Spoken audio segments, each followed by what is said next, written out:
was Morvan Ven's 22nd birthday, and the only gift she'd received was a barrel to the ribs and Gorn's spit-flecked screaming. "Move faster, girl!" The tavern owner's meaty hand slammed on the bar. "Table 6 needs refills. Stop standing there like a decoration." Morvan grabbed the tray, her bruised ribs protesting. "Yes, sir. Right away."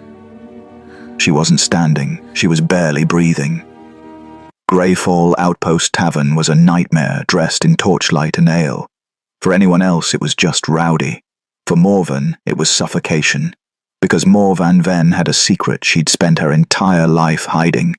She didn't just see people. She felt them. Every handshake was an invasion. Every brush of skin was a tidal wave of someone else's rage, lust, grief, greed. She'd always thought it was intuition, a talent for reading faces. But it wasn't reading. It was drowning. Tonight the tavern was packed with mercenaries fresh from the border wars. Their emotions crashed into her like fists, violent pride, aching wounds, the sharp metallic taste of bloodlust. By midnight, her skull felt like cracked glass. Her hands shook. She was a ghost in her own body, invisible to everyone except when they needed something from her. She slipped into the storage alcove behind the bar, chest heaving, vision blurring.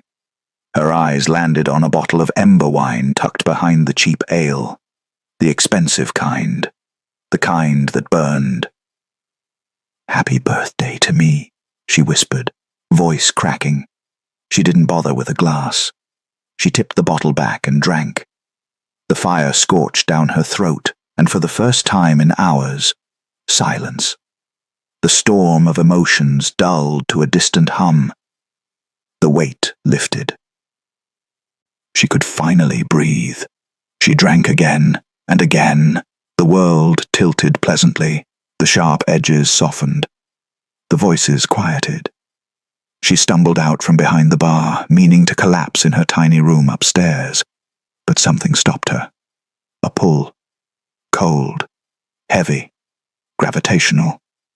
It dragged her attention toward the corner of the tavern. The dead zone. The place where the draft was too cold. Where even drunk warriors refused to sit. Except tonight, someone sat there. A massive figure cloaked in black wolf fur, motionless as a tombstone. The air around him was wrong, thick, suffocating. A pressure that made hardened killers avert their eyes and walk faster. But drunk Morvan didn't feel the fear. The ember wine had stripped her survival instincts bare. Instead, her cursed gift flared open, wider than it ever had before. She looked at the terrifying figure in the shadows, and she didn't see a man. She saw a wolf, not flesh and bone, but spirit. A towering black beast, scarred and shaking, curled into itself like a dying animal. Its massive head was pressed to the ground. Its eyes were shut tight. It was whimpering. It was the loneliest thing Morvan had ever seen. Tears blurred her vision. Her own loneliness, the years of isolation, of hiding, of being invisible, vibrated in her chest like a struck bell. She stumbled forward. The tavern fell silent. Boots stopped moving. Conversations died mid-sentence. Every eye turned to watch the stupid girl walking toward certain death. Morvan didn't notice. She walked right up to the table where the Alpha King sat. He looked up. Beneath the hood, 2 burning red eyes locked onto hers. A scar carved across his cheek like a claw had tried to split his face in half. A low growl rumbled from his chest. A sound that usually meant someone was about to die. Morvan didn't run. She reached out with one small, trembling hand and placed it directly on his scarred cheek. The moment her skin touched his, the world exploded. A tidal wave of emotion slammed into her. Rage, madness, loneliness so deep it had teeth. A howling storm that had no beginning and no end. A man trapped inside his own mind, begging for quiet. Morvan gasped, tears streaming down her face. "Why are you so sad?" she whispered, voice breaking. The king stopped breathing. The entire tavern stopped breathing. Morvan leaned closer, her ember wine-scented breath brushing his face. Her thumb traced the scar on his cheek, soft and aching. "You're not scary," she murmured, smiling through her tears. "You're just a sad little puppy."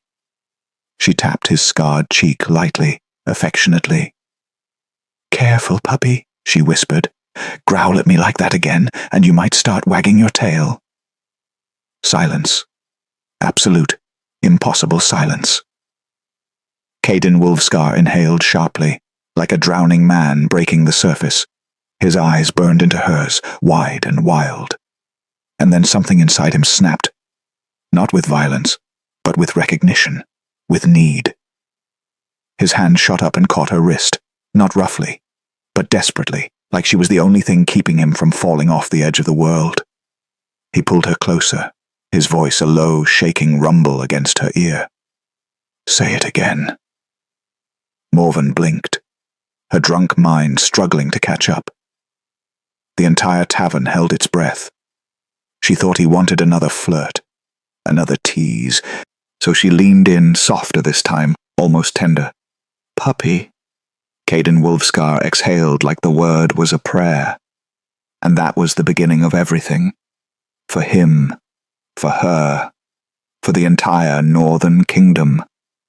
Morvan woke to the sound of wolves howling. Not distant, not outside the walls, inside her head.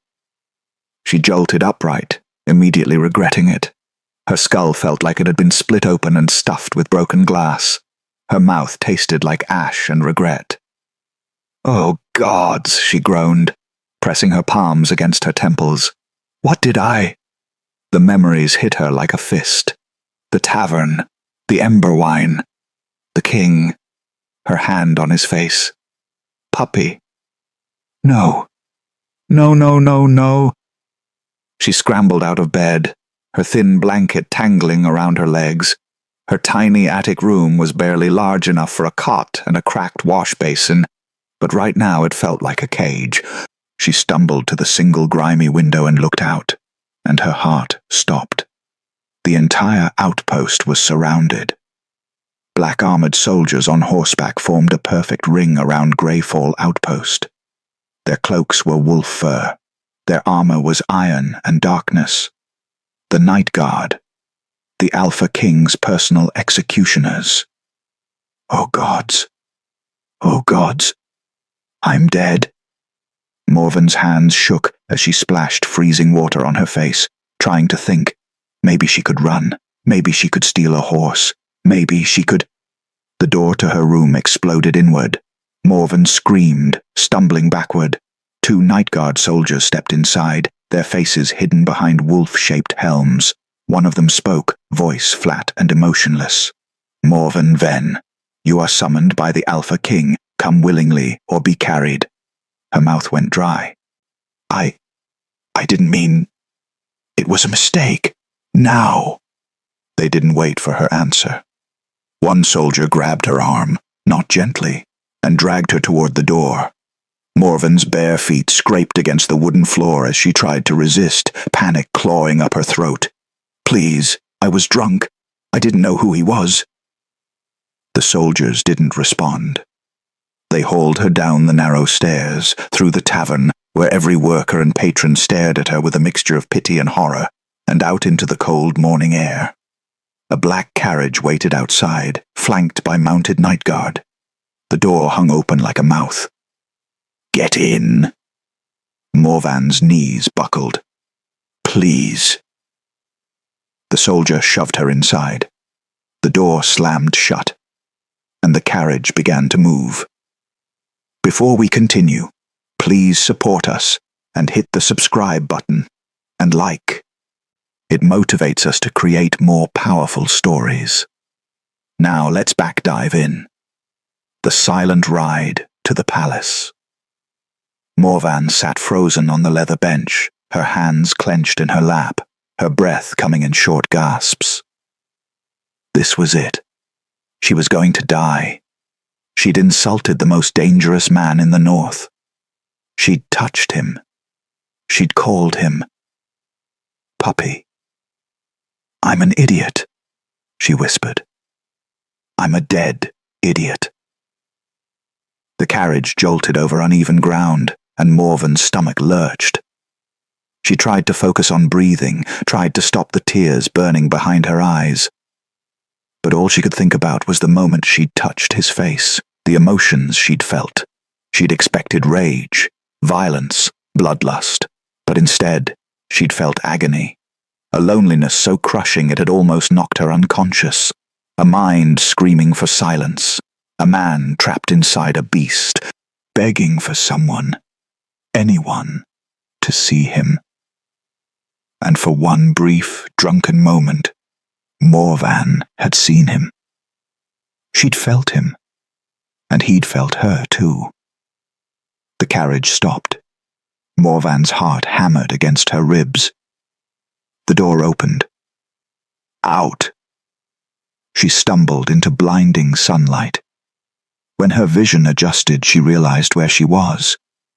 The palace. Blackstone Keep, a fortress carved from volcanic rock, crowned with iron spires and wolf banners. It loomed over the northern kingdom like a predator crouched to strike.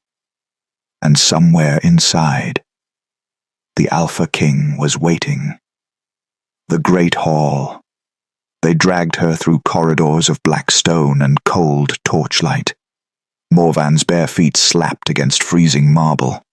Her thin nightdress was no protection against the icy air. Finally, they reached a massive set of doors carved with snarling wolves. The soldiers pushed them open, and Morvan was shoved inside. The great hall was enormous, vaulted ceilings disappearing into shadow, walls lined with weapons and wolf pelts.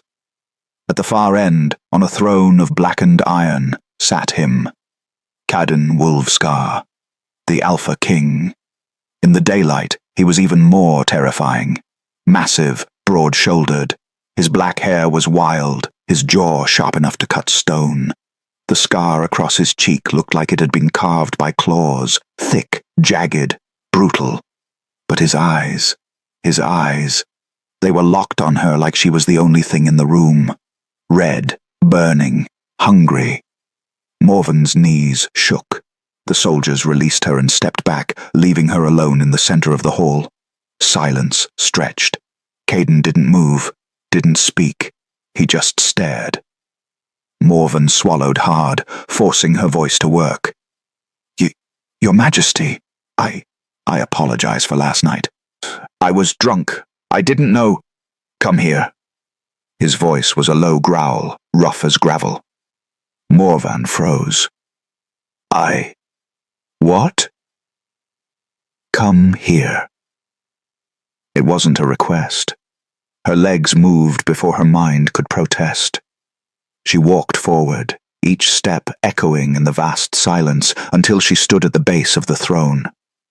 Caden leaned forward, elbows on his knees, eyes never leaving hers. Up close, she could see the exhaustion etched into his face, the dark circles under his eyes, the tension vibrating through his body like a barely contained storm. He looked like a man who hadn't slept in years. Do you know what you did? He asked quietly. Morvan's throat tightened. I insulted you. I touched you without permission. You made it stop. She blinked. What? Caden's hand shot out and grabbed her wrist, not violently, but firmly. He pulled her closer, until she stood between his knees, until she could feel the heat radiating off him. His eyes searched hers, desperate. The noise, he whispered. The madness. The voices that never stop. You touched me. And for the first time in 10 years, he stopped. His jaw clenched. His grip on her wrist tightened. It went quiet. Morvan's breath caught. She could feel it now, the storm raging inside him. Even without touching his skin, the proximity alone was enough. Her cursed gift flared open, and she felt him, rage like a wildfire, loneliness like a bottomless pit, and beneath it all, a desperate, aching need. "I don't understand," she whispered. Caden's other hand rose slowly, trembling, and hovered near her face. He didn't touch her. Not yet. "Do it again."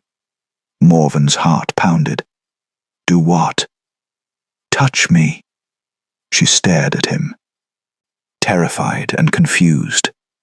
But beneath the fear, something else stirred. Curiosity, compassion, the memory of the wounded wolf she'd seen last night. Slowly, carefully, Morven raised her hand and pressed her palm against his scarred cheek. The moment their skin connected, Caden shuddered. His eyes fluttered closed. His breath came out in a ragged exhale, and Morven felt it, the storm inside him calming, the rage softening, the madness retreating like a tide pulling back from shore. He leaned into her touch, like a starving man finally given food. "Gods," he breathed. "How are you doing this?" Morvan didn't know. She'd spent her whole life drowning in other people's emotions. She'd never soothed them before. But somehow, with him, it was different. Her gift didn't just sense his pain, it absorbed it.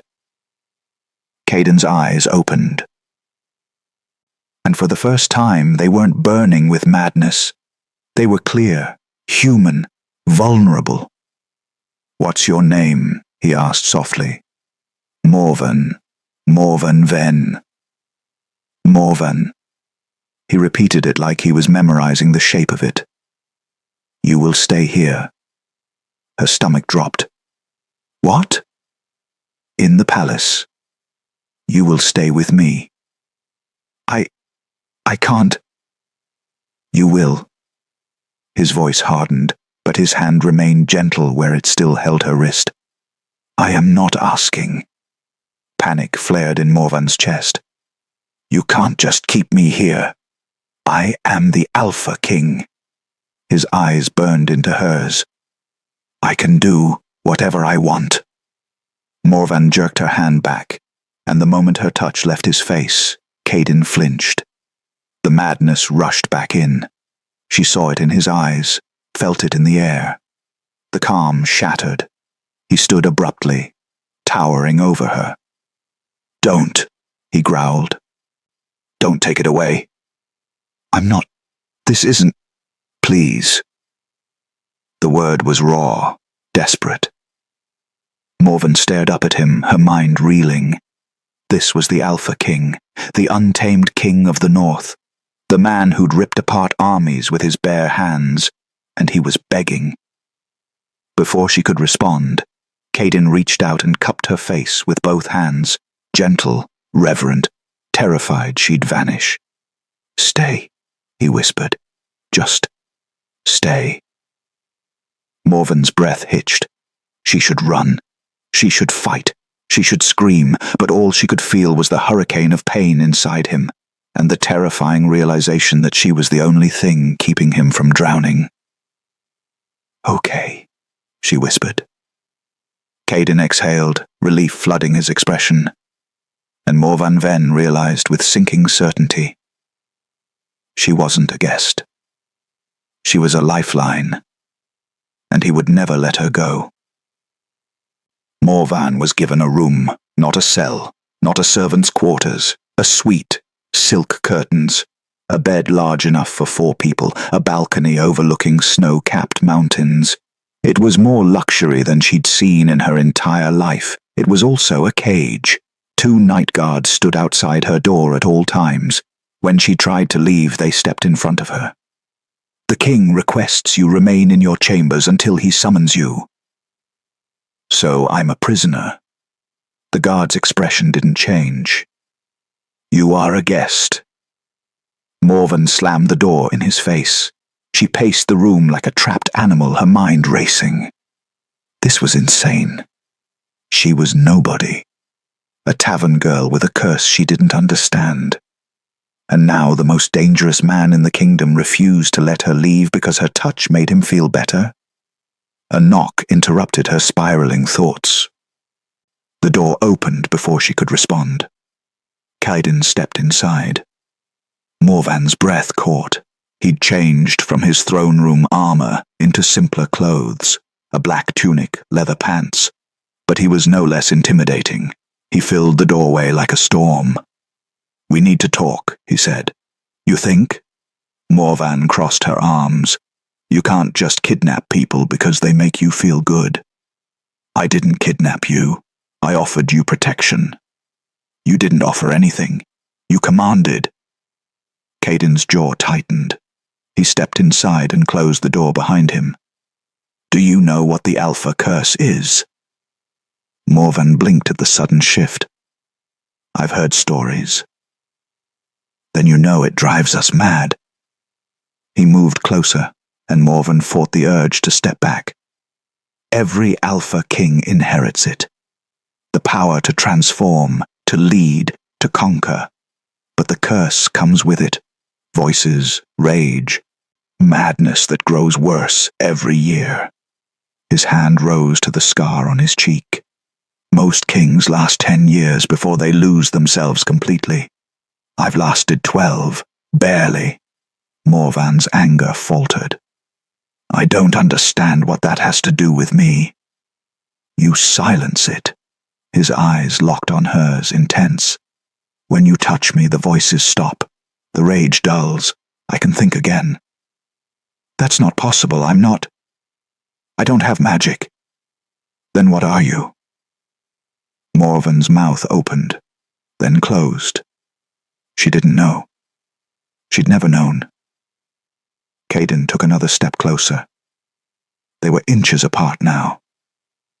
"I have searched for years for something, anything that could quiet the madness. Healers, witches, potions, prayers. Nothing worked." His voice dropped to a rough whisper. "And then a drunk girl in a tavern touched my face and called me puppy." Despite everything, Morvan's cheeks flushed.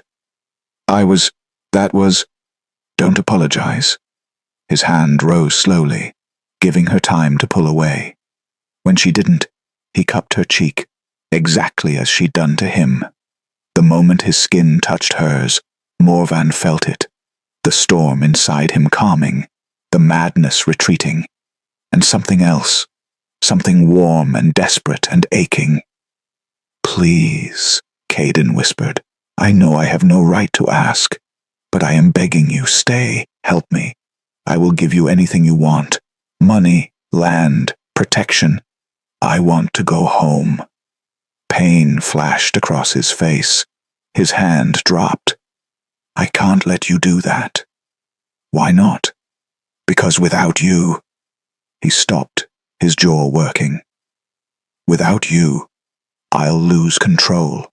I'll hurt people. I'll become the monster they already think I am." Morvan stared at him, her heart twisting.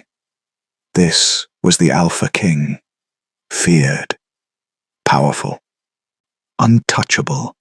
And he was terrified. She thought about the wounded wolf she'd seen in the tavern, the loneliness crushing him from the inside. Slowly, she reached up and placed her hand on his scarred cheek.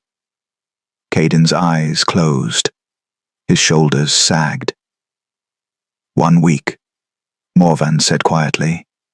"I'll stay 1 week, and you'll figure out another way to deal with your curse." Kaiden opened his eyes, and something flickered there. Hope, fragile and desperate. 1 week, he agreed. But they both knew it was a lie, because the moment she tried to leave, the madness would return, and this time, it might consume them both.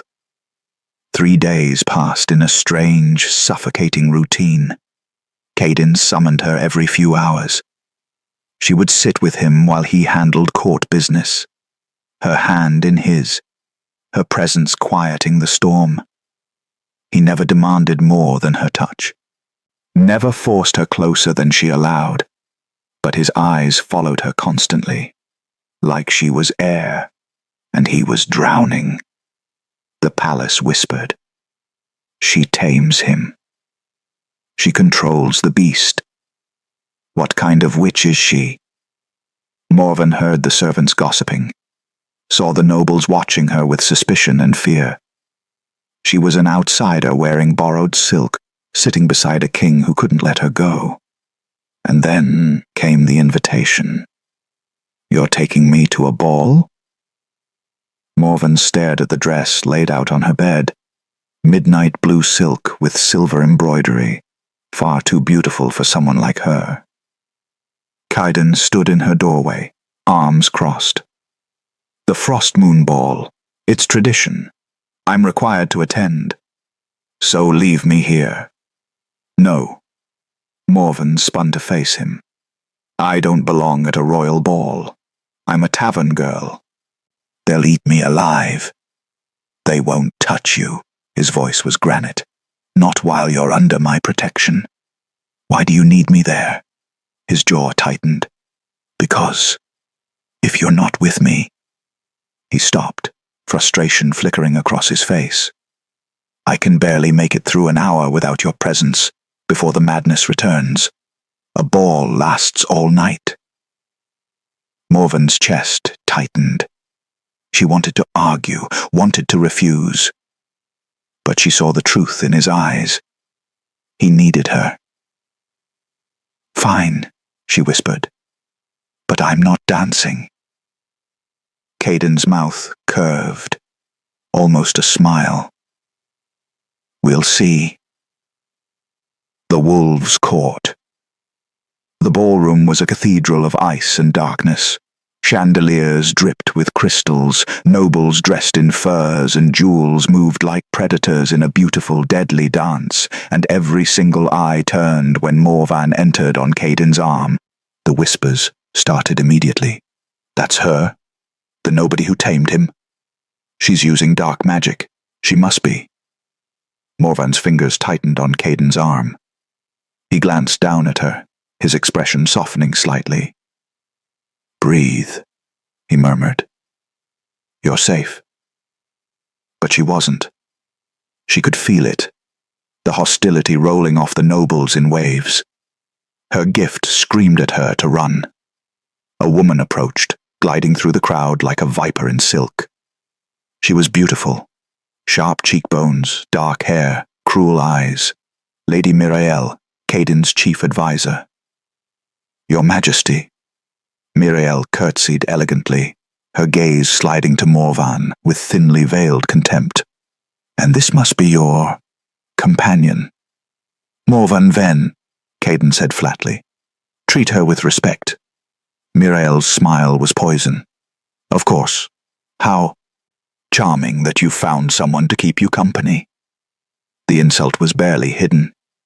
Morvan felt Kaiden's arm tense beneath her hand. Before the situation could escalate, music swelled through the hall. Kaiden turned to Morvan. "Dance with me." "I told you." "I'm asking, not commanding." His red eyes held hers. "Please." Morvan's resolve crumbled. She nodded. He led her onto the floor, one hand settling on her waist, the other clasping hers. The moment they touched, she felt it, the madness quieting, his breathing evening out. They moved together, and despite her protests, Morvan found herself relaxing. Kaiden was surprisingly graceful for someone so large. "You're good at this," she murmured. "Kings are trained in useless skills." His thumb brushed her waist, gentle. "But this doesn't feel useless." Morvan looked up at him, and something shifted. For the first time, she didn't see the Alpha King. She saw Kaiden, just Kaiden, lonely, burdened, trying so hard not to break. Without thinking, she leaned closer and whispered, "It's okay, puppy. I've got you." Kaiden's breath hitched. His eyes darkened, not with madness, but with something else entirely. Around them, the nobles gasped. Mirael watched from the shadows, her expression calculating, and when the servants brought the royal toast, she smiled. Her hand moved swiftly, unseen, dropping silver powder into Caden's goblet. Moonrot, the poison that would shatter everything. The toast was called. Crystal goblets were raised throughout the ballroom, catching the light like frozen stars. Caden reached for his drink, and Morvan felt a strange prickle of unease crawl up her spine. Something was wrong. But before she could place it, Caden had already lifted the goblet to his lips. To the Alpha King, Mirael's voice rang out, smooth as silk. May his reign be enduring. Caden drank. For a moment, nothing happened. Then his hand trembled. The goblet slipped from his fingers and shattered on the marble floor. Caden! Morvan touched his arm, and ice shot through her veins. His emotions, they were twisting, warping. The calm she'd given him was shredding apart like paper in a storm. Caden staggered back, his breathing ragged. His eyes flickered, red to black to red again. Caden, what's wrong? He looked at her, and there was no recognition in his eyes, only terror and rage. You, he snarled, his voice distorting into something inhuman. You did this. Morvan's blood turned to ice. No, I didn't. His claws burst through his fingertips. The guests screamed and scattered. Nightguard rushed forward, but Caden's roar stopped them cold. Stay back! His body convulsed, muscles bulging beneath his skin. Get away from me! But he was staring at Morvan. She could feel it now. The poison working through his mind like acid. Moonrot. She'd heard stories. It didn't just cause hallucinations. It turned your greatest comfort into your greatest fear. Caden, it's me. It's Morvan. She stepped closer, hands raised. Let me help you. Liar! He lunged. Morvan barely had time to gasp before he had her by the throat, lifting her off the ground, his claws pressed against her skin, not quite breaking it, but close. So close. You poisoned me, he growled, his face inches from hers. You were sent to destroy me, all of it, the touch, the comfort. It was a lie. No, Morvan choked out, tears streaming down her face. Caden, please!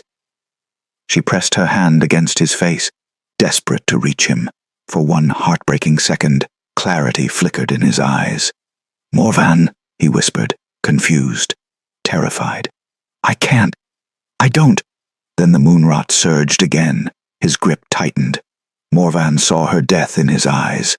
Restrain the king, a night guard captain shouted. 6 soldiers rushed forward with chains forged to hold transformed alphas. They tackled Caden from behind, dragging him away from Morvan. She collapsed to the floor, gasping, her throat bruised. Caden fought like a demon, roaring and thrashing. It took 8 men to hold him down. Black veins crawled up his neck. Foam flecked his lips. No, don't hurt him. Morvan tried to crawl toward him. A hand caught her arm. Mirael, her expression perfectly crafted into concern. My dear, you're not safe near him. Can't you see? The king has finally succumbed to the madness. He was poisoned, Morvan spat. Mirael's eyes glittered. Was he? Or has your presence simply accelerated his decline? The accusation hung in the air. Around them nobles whispered, pointed. She did this. The outsider. The witch. I didn't. Morvan.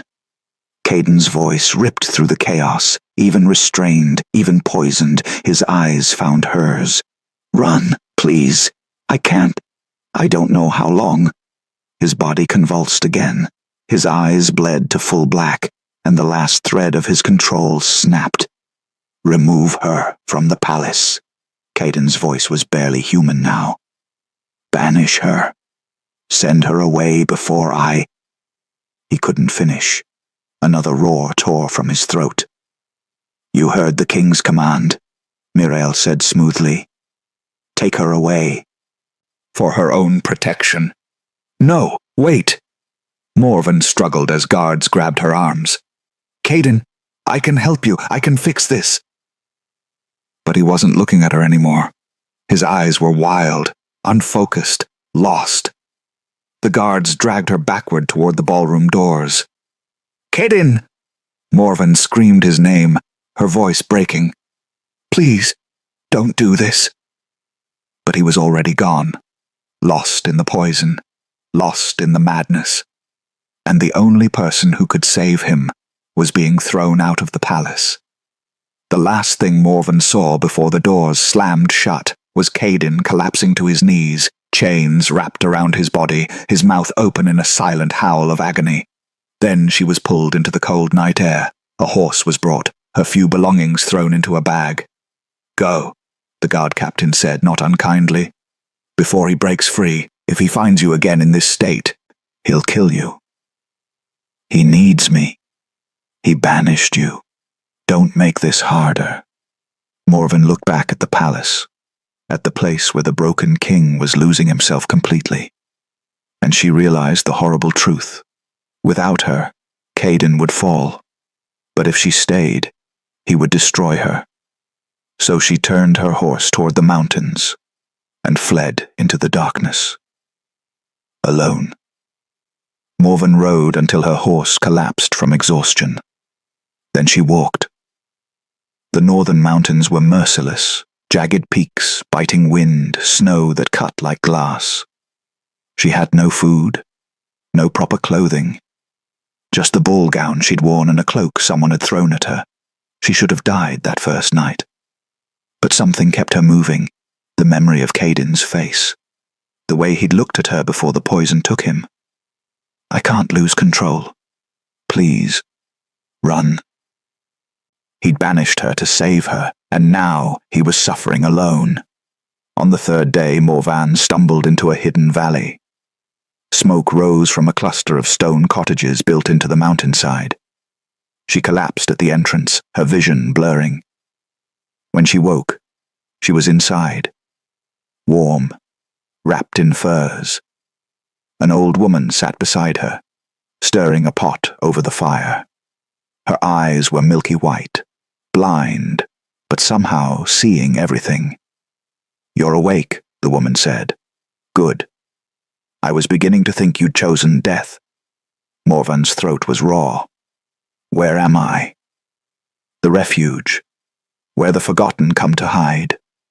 The woman ladled soup into a bowl. "Drink. You'll need your strength." Morvan obeyed, too weak to argue. The soup burned going down, but it was the best thing she'd ever tasted. "You touched him, didn't you?" the old woman asked suddenly. Morvan froze. "What?" "The Alpha King. You touched him, and the madness quieted." The woman's blind eyes seemed to stare straight through her. "You're a mind weaver." The word hung in the air like a curse. "I don't know what that means." "Yes, you do. You've always known something was different." The woman set down her ladle. "You feel emotions. Other people's pain becomes yours. And when you touch someone's suffering, you can soothe them." Morvan's hands trembled. "How do you know?" "Because I'm one too. Or I was, before they burned out my eyes trying to break me." Horror flooded Morvan's chest. The woman smiled grimly. "Mind-weavers are rare, dangerous. We can calm wolf spirits, ease madness, stop wars with a touch. Kings have hunted us for centuries, some to use us, some to destroy us. My father was likely a mind-weaver, and your mother probably died protecting you from those who would have enslaved you." Morvan's eyes burned. She'd always wondered why her parents disappeared, why she'd been left alone. Now she knew. "Lady Mirael," Morvan whispered. "She poisoned Caden. She wanted me gone." "Of course she did. You're the only thing standing between her and the throne." The old woman stood. But you ran. You left him. He banished me to protect you. And now he's dying. The woman's voice was sharp. The moon rot won't just make him mad. It'll consume him. Without you, he'll transform completely. Lose his humanity. Become a true beast. Morvan stood, legs shaking. Then I have to go back. Not yet. You're untrained. Weak. You'll die before you reach him. The woman grabbed Morvan's wrist. But I can teach you. Strengthen your gift. Show you how to fight back against those who would use you. How long will that take? 2 weeks. Maybe 3. He doesn't have 3 weeks. Then you'd better learn fast. The training. The days blurred together. The old woman, her name was Senna, taught Morvan to control her gift, to build walls against emotional storms, to project calm instead of just absorbing pain. Your power isn't just passive, Senna explained. You can weave emotions, reshape them. A skilled mind weaver can turn rage into peace, fear into courage. Morvan practiced on the other refugees, broken soldiers, traumatized survivors. She learned to touch their minds gently, to soothe without being consumed, and every night she dreamed of Caden, his red eyes, his desperate whisper. Stay. On the 14th day, a refugee stumbled into the valley, half dead. The kingdom, he gasped. It's falling apart. The king, he's locked himself in the throne room, won't eat, won't sleep, just roars. They say he's transforming, that soon there won't be anything left. Morvan's heart shattered. And Lady Mirael? She asked quietly. Declared herself regent. Says the king must be put down for the safety of the realm. Execution. They were going to kill him. Morvan turned to Senna. I have to go. Now. The old woman nodded. Then go. Save your king. He's not. He's yours. And you're his. Now stop wasting time. Morvan gathered her cloak, her resolve hardening into steel. She was done running. Morvan returned to a kingdom on the brink of collapse. The outposts were abandoned, villages burned. Refugees fled south in desperate caravans, their faces hollow with fear. The king has gone feral, they whispered. He killed 6 guards who tried to feed him. He howls every night. The beast has finally won. Morvan's chest ached with every story. She moved through the chaos like a ghost, gathering information, and what she learned made her blood run cold. Lady Mirael had convinced the northern clans that Caden was too dangerous to live. A public execution was scheduled in 3 days, framed as mercy, as saving the kingdom from a mad tyrant. But Morvan saw the truth. Mirael wanted the crown, and she'd used Morvan to get it. She knew what I was. She poisoned him the moment she realized I could save him. Rage burned through Morvan's grief. She wouldn't let Mirael win. Gathering the outcasts, Morvan found them in the ruins of an old watchtower, a group of soldiers who'd refused to turn on their king. Their captain was a scarred woman named Renna, who'd served Cardin since he was a boy. He saved my life during the clan wars, Renna said, her voice rough. I won't let them butcher him like an animal.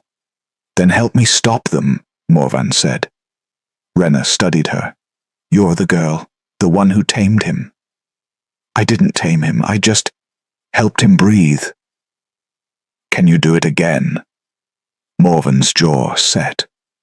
I have to. They planned through the night.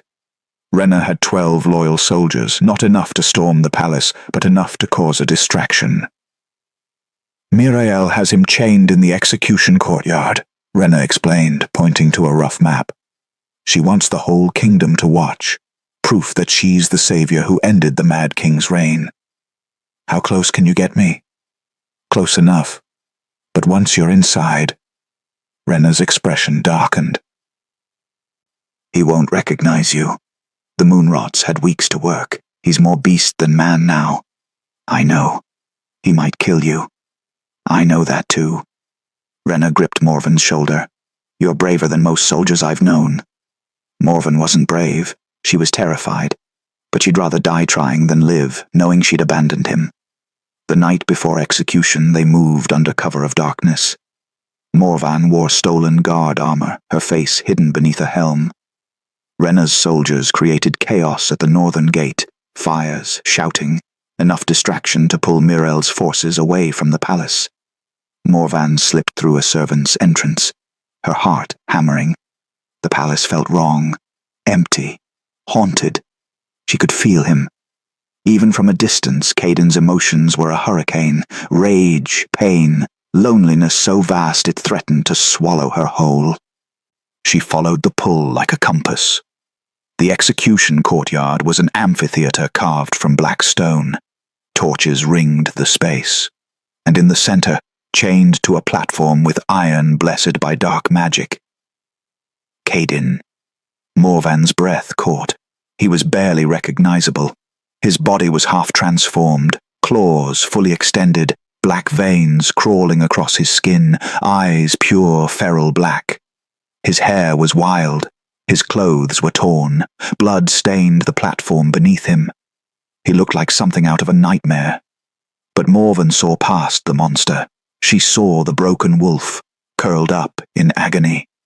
Guards surrounded him, spears pointed inward. Mirel stood on a raised dais, rehearsing her speech for tomorrow's execution. And so we must do what is necessary, painful though it may be. The king we loved is gone. Only the beast remains. Caden's head snapped up. Even from across the courtyard, even through the moon-wrought haze, he sensed her. A low, keening howl tore from his throat. Mirel stopped mid-sentence. What? Morvan. Caden's voice was shredded, barely human. Morvan. The chains rattled, his body convulsed. Morvan stepped out of the shadows, removing her helmet. Every guard turned, Mirel's face twisted with fury. Seize her! But Morvan was already running, straight toward the monster in chains. Caden! She screamed. I'm here! I'm here! He lunged against his restraints, snapping one chain, then another. Guards rushed forward. Rena's soldiers burst into the courtyard behind Morvan, engaging Mirel's forces. Chaos erupted, and through it all, Morvan ran, toward the man who might kill her, toward the king who needed her, toward the only person who'd ever truly seen her. His eyes locked on hers, and she saw nothing but hunger. Caden's final chain shattered. He dropped to all fours, his body completing the transformation. A massive wolf, black as midnight, eyes like burning coals. He was magnificent, and utterly feral. The guards scattered. Even Rena's soldiers stepped back. Morvan, don't! Rena shouted. But Morvan kept walking. The wolf's gaze locked on her, and she felt the collision of his fractured mind. Rage, hunger, pain so deep it had teeth. The moonrot had stripped away everything human. He didn't know her. He only knew prey. Caden lunged. In the space of a heartbeat, he closed the distance. Claws extended, jaws open. A killing strike. Morvan didn't run. She dropped to her knees, held out her hands, and whispered the word that started everything. Down, puppy. The wolf's claws stopped inches from her throat. His entire body trembled, suspended between killing and recognition. Morven slowly raised her hand and pressed her palm against his massive muzzle, right where the scar would be in his human form. The moment their skin touched, everything exploded. She didn't just feel his emotions this time. She entered his mind. Inside the madness, Morvan stood in a wasteland of black thorns and red lightning. This was Caden's consciousness, a battlefield where the man and the beast fought for control. and the beast was winning. She saw him, the real Cardin, barely visible beneath layers of corruption. He was on his knees, drowning in shadow, his eyes hollow with despair. Cardin! Morven ran toward him. He looked up, but didn't recognize her. You're not real. Nothing is real. It's all poison. I'm real. She fell to her knees beside him. I'm here. I came back. I told you to run. His voice cracked. I told you to leave me. I don't listen very well. Despite everything, he almost smiled. Then the shadows surged, wrapping around him like chains. His scream tore through her. Morvan grabbed his face with both hands. Listen to me. You are not the madness. You are not the curse. You are Cayden Wolfscar, and you are mine. I tried to kill you. You saved me. You sent me away because you couldn't bear to hurt me. Tears streamed down her face. That's not madness. That's love. Cayden's eyes widened. I don't know what this thing between us is, Morven continued. I don't know if it's fate or chance or desperation. But I know that when I touch you, I don't feel like I'm drowning anymore. I feel like I can finally breathe. Her mind-weaver gift flared, not to soothe, but to weave. She gathered his scattered pieces, his broken memories, his buried humanity, and she stitched them back together. Come back to me, puppy, she whispered. Please. The shadows screamed and shattered. The transformation. Back in the courtyard, the massive wolf collapsed, his body convulsed, shrinking, bones cracking and reforming. The black fur receded, and Cardin, human Cardin, fell forward into Morven's arms. She caught him, cradling his head against her chest. His skin was burning hot, his breathing ragged. But his eyes were clear, red, burning. His... Morvan. His voice was hoarse, confused. How? Shh, I've got you. His arms wrapped around her waist, holding her like she was the only solid thing in the universe. I thought I'd lost you, he whispered into her hair. I thought I'd killed you. You couldn't. You sent me away instead. She pulled back just enough to see his face. Even poisoned, even lost. You protected me. Cayden's hand rose to cup her cheek, trembling. I need you. Gods help me. I need you. I know. I need you too. His forehead pressed against hers. I don't deserve. Stop. Morven's voice was firm. We're done with that. We save each other. That's how this works. Around them, the battle had stopped. Renna's soldiers had Mirael surrounded. Execute her, Cayden growled without looking away from Morvan. She poisoned her king. The penalty is death. Mirael screamed as she was dragged away, but Cayden didn't care. He was too busy memorizing the face of the woman who'd walked into hell to bring him home. Say it again, he whispered. Morven smiled through her tears. Puppy. Cayden exhaled like he'd been holding his breath for years, and kissed her. The kingdom didn't heal overnight, but it began. Lady Mirael was executed at dawn, not by Cayden's hand, but by the clans she'd tried to manipulate. They'd learned the truth about the moonrot, about her ambitions.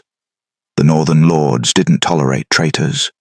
Cayden reclaimed his throne, but he was different now, calmer, grounded, still dangerous when provoked, but no longer teetering on the edge of madness, because Morvan stayed. 3 months later, Morven stood on the balcony of the royal chambers, watching snow fall over the mountains. She wore a gown of deep crimson, the color of the queen consort, though no official ceremony had happened yet. She wasn't sure one ever would.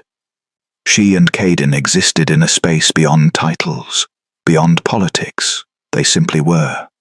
Arms wrapped around her waist from behind. Caden's chin rested on her shoulder, his breath warm against her neck. "You're thinking too loud," he murmured. Morvan smiled. "How can you tell?" "Because I can feel you." His hold tightened slightly. Always. It was true. The bond between them had deepened. She didn't just soothe his madness anymore. She could sense his moods, his needs, his heart. And he could feel hers. It should have been terrifying. Instead, it felt like coming home. "The Northern clans sent another petition," Caden said. "They want you officially crowned. I'm a tavern girl who called you puppy. You're a mind weaver who saved my life, who saved the kingdom." He turned her to face him. "You're already a queen in everything but name." Morvan traced the scar on his cheek, the one that had started everything. "What if I'm not ready?" "Then we'll figure it out together." His eyes softened. "I'm not asking you to be perfect, Morvan. I'm asking you to stay. I'm not going anywhere. Promise?" She stood on her toes and kissed him softly. "Promise, puppy." Caden's low growl was half warning, half laughter. "You're going to use that against me forever, aren't you?" "Absolutely." He kissed her again, deeper this time. Not desperate like those first weeks, but certain, devoted. When they finally pulled apart, Morvan rested her forehead against his chest, listening to his heartbeat. "I never thanked you," she whispered. "For what?" "For seeing me, really seeing me." She looked up at him.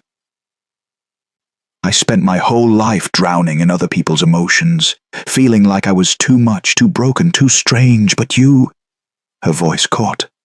"You never made me feel like my gift was a curse." Caden's hand cupped her face gently. "Because it's not. You saved me, Morvan. Not just from the madness, from loneliness, from becoming the monster everyone feared." His thumb traced her cheekbone. "You gave me quiet. You gave me peace. You gave me a place to belong. Then we're even." Morvan laughed, the sound bright and free. The coronation.